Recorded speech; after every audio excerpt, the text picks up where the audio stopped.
हमारा अगला टॉपिक है रेजिस्टेंस बॉक्स। ठीक है, ये एक बॉक्स होता है जिसमें डिफरेंट टाइप के रेजिस्टेंस लगे होते हैं जिनका कनेक्शन एक दूसरे से की के द्वारा होता है। की आपस में देखो ये पॉइंट है, ये है ना, ये पॉइंट दिख रहे हैं दोनों, ये की हैं और ये की आपस में कॉपर से कनेक्टेड है, ये इस तरह से, और अंदर ही अंदर रेजिस्टेंस लगे होते हैं। ठीक है, ये कुछ इस तरह से होते हैं। यहाँ से शुरू हुआ ये रेजिस्टेंस यहाँ पे आ गया, यहाँ से शुरू हुआ ये यहाँ पे आ गया, और यहाँ से शुरू हुआ यहाँ पे आ गया। ठीक है, तो ये डिवाइस किसी भी रेजिस्टेंस को वांटेड रेजिस्टेंस प्रोवाइड करने का काम कर, जो रेजिस्टेंस हम चाहते हैं उस रेजिस्टेंस को सर्किट में अप्लाई हम इसकी मदद से कर सकते हैं। ठीक है, सर्किट में हम इसको सर्किट के एक साइड से इससे जोड़ देते हैं और दूसरी साइड से इस पॉइंट से जोड़ देते हैं। सर्किट में ये जैसे बाय द वे करंट इधर से ऐसे आ रहा है तो सर्किट में इस तरह से घूम के करंट चला जाएगा, ऐसे इस तरह से चला जाएगा करंट। यहाँ से स्टार्ट हुआ और करंट इस तरह चला जाएगा। अगर हम एक भी रेजिस्टेंस इसका ना यूज करें तो करंट ऊपर कॉपर के लगे हुए वायर से कनेक्ट होकर बिना किसी रेजिस्टेंस दिए सर्किट में चला वापस पूरा कर देगा सर्किट को।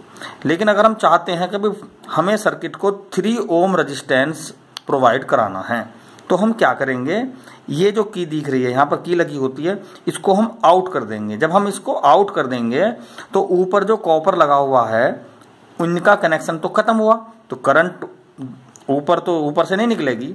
अब करंट यहाँ तक तो सीधी चलेगी ऐसे कॉपर के थ्रू, लेकिन यहाँ कनेक्शन हटा हुआ है क्योंकि 3 ओम का रेजिस्टेंस हमने अप्लाई कर दिया, तो यहाँ तक करंट चलेगा और यहाँ से आगे को नीचे से ये जो रेजिस्टेंस है यहाँ के थ्रू जाएगा और फिर दोबारा कर विदाउट रेजिस्टेंस ये सर्किट पूरा हो जाएगा।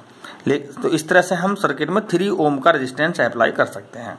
बायदा में हमें सर्किट में 20 ओम का रेजिस्टेंस अप्लाई करना है तो हम उस की को उठाकर फिर यहीं लगा देंगे तो करंट सीधा ऐसे जाएगा और घूम के इस तरह से 20 ओम का रेजिस्टेंस चाहिए ना, तो हम इस की को निकाल देंगे, 20 ओम की को हम आउट करेंगे तो करंट इस रास्ते से ना जाकर फिर ऐसे नीचे को जाएगा और नीचे 20 ओम का रेजिस्टेंस लगा हुआ है उसमें क्या होता हुआ फिर ऊपर जाएगा। इस रास्ते को अंदर करंट नहीं जाएगा यहाँ पर, फिर ऊपर जाएगा और कॉपर के थ्रू वापस चला जाएगा। ठीक है, रेजिस्टेंस उस रास्ते को फॉलो करता है जहाँ करंट उस रास्ते को फॉलो करता है जहाँ रेजिस्टेंस कम हो।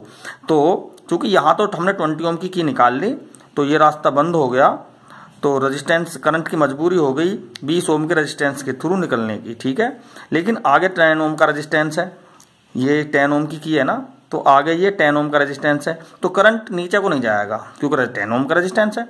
20 ओम के लिए मजबूरी है क्योंकि 20 ओम की हमने आउट कर रखी है, तो करंट 20 ओम के रेजिस्टेंस में को जाएगा। लेकिन आगे की 10 ओम की लगी हुई है तो करंट इस रास्ते को जाएगा ना कि नीचे को जाए, 10 ओम के रेजिस्टेंस में को नहीं जाएगा, करंट ऊपर को जाएगा कॉपर के मेटल में को निकलता हुआ। अगर हम 10 ओम की को भी बाहर निकाल दें तो फिर करंट की मजबूरी हो जाएगी, यहाँ से रास्ता कट जाएगा उसका, तो उसकी मजबूरी हो जाएगी 10 ओम के रेजिस्टेंस में को जाने के लिए। तो इस तरह से हम इस बॉक्स का यूज सर्किट में अपना मनचाहा रेजिस्टेंस प्रोवाइड करने के लिए करते हैं। Thank you.